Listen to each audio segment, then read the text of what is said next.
great Christmas and a wonderful New Year, and are ready to jump right back into all the sewing projects that I've got lined up.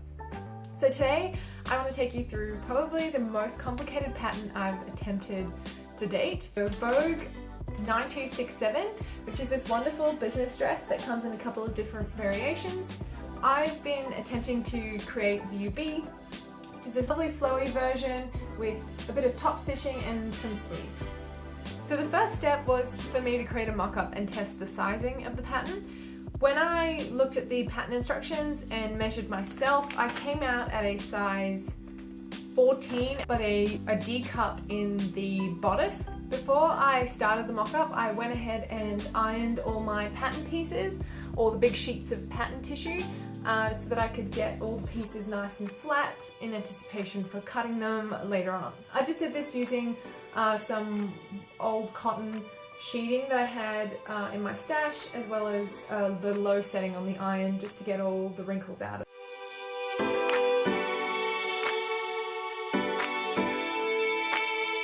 Next step was to cut out all the pieces, and I just went ahead and cut all the pieces from the pattern, even though I don't need all the pieces for the construction, just so that I could store all the pieces properly and make that easier for future reference. I just cut them straight out of the tissue. I didn't bother to cut too close to the size, just so I can preserve those sizes for future. I also went ahead and, instead of using the pattern tissue that came with the pattern, I copied everything onto baking paper so that I could have, I guess, a version that I can play with and draw on and cut and change as I needed to without worrying about losing that version. So the pattern pieces that I needed was a bodice front, a bodice side front, a bodice back and side back, the waistband, the skirt front, the skirt back, the pocket and the sleeve. And these were all just in the appropriate sizes as per my body measurements.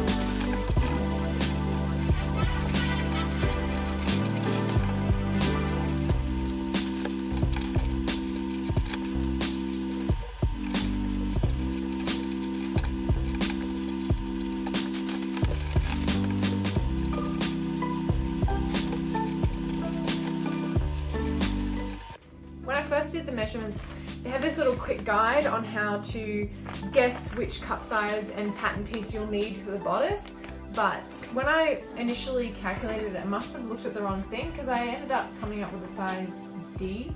However, I quickly found out during testing my mock-up that this was way too big, and although it was good around the chest, as in my rib cage, I didn't have the necessary boobage, I suppose, to fill it out. So I kind of wasted a little bit of time doing a mock-up the first time around just because of a silly mistake, but you know, we learn these things, so that's something to keep in mind. Always do the recommended size as per the pattern for your first mock-up, and then adjust as necessary as you move.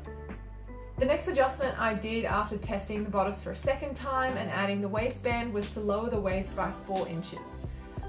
I'm pretty tall, so this seemed to make sense at the time. So the way I made this adjustment is that each of the pattern pieces has a line across sort of near the waistline but not quite at the bottom. They're called the lengthen and shorten lines, where you can slash and spread the pattern. So what I did was cut along that line and then add in an additional 4 inches to drop the waist on the pattern by 4 inches.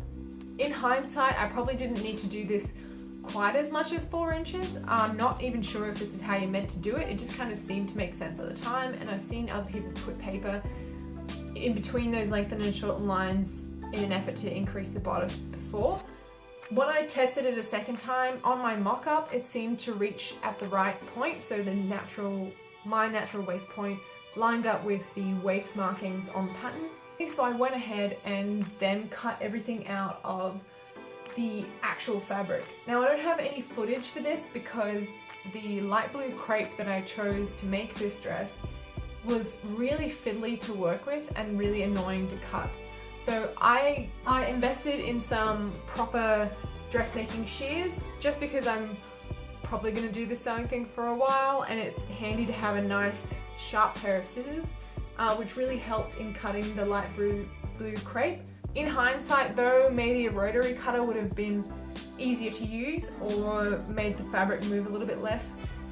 I just had a lot of trouble. It seemed to, as I was cutting it, it would move, and even though I used pattern weights, so when I cut the pattern pieces, I was a little bit generous with where I cut along the piece, just because it was just going all wonky. So I wanted to make sure that I was at least cutting it a bit too big, not too small, because I can always take in.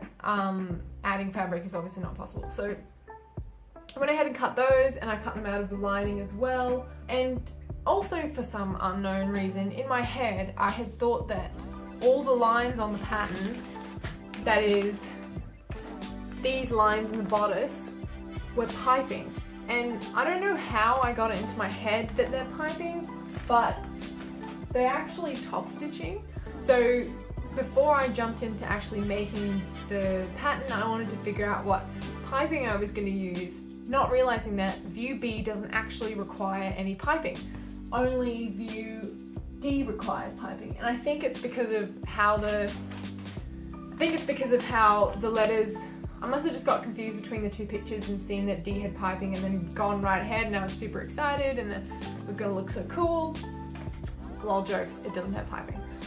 I spent time testing different kinds of material that I had in my stash against that light blue brown crepe, and that was all useless. So yay, wasted a whole night making piping I didn't need. At least now I know how to make piping, I guess. So if I ever need to make piping in the future, a pro apparently. I was actually kind of really bummed that this pattern didn't have piping. It like really cut my soul, but top stitching we'll just have to do.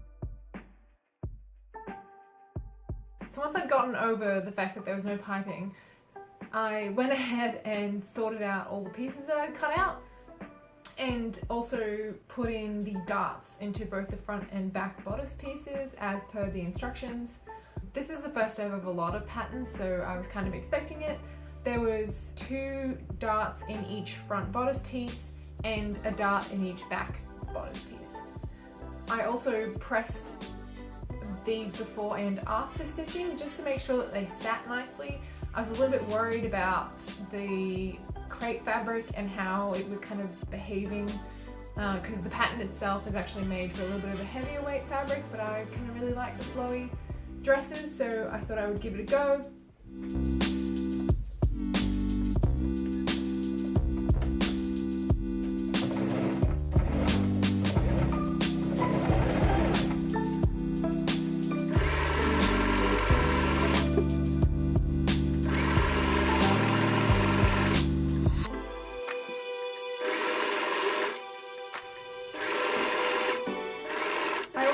Made sure to tie off the ends of the darts by hand.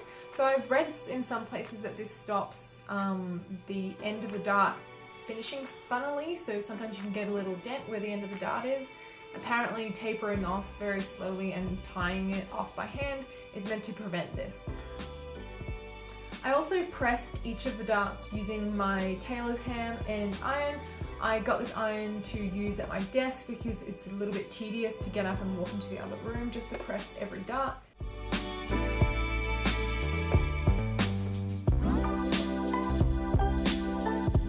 I repeated this step and put the darts into the lining fabric. It doesn't necessarily call for it in the instructions now, but I thought while I had all of the pieces in front of me and I was pressing and sewing darts, I might as well go ahead and do all the darts in the pattern, including the lining.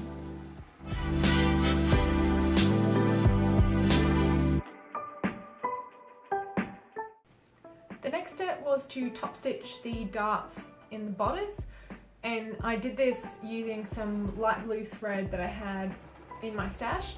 For the rest of the dress I used white thread just because I didn't have enough of the blue, and I think I might run into this problem in the skirt as I haven't quite done the top stitching on that one yet.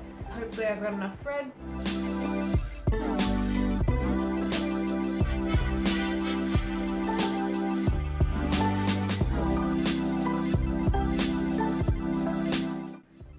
The next step was to attach the bodice front to the bodice side on both the outer shell and the lining for the back and the front pieces. So it was a bit of a time consuming step, but for all intents and purposes it was fairly straightforward. As long as I was careful easing the side pieces into the bodice curve, it seemed to turn out okay. I didn't have to redo any of this part. I think I had so much trouble with it when I was doing the mock-ups because I had the wrong bust piece, so easing in a D cup as opposed to easing in an A cup is very different. So for the actual dress, this step went really easily. It just took a lot of time. That's all I have time for today. I'm still constructing the bottom part of this dress, so hopefully there will be enough time for me to finish that and do a final try on for you in time for next week's video. Please don't forget to like and subscribe, as that really supports my channel and it will keep you up to date with how all my sewing projects are going in the weeks to come.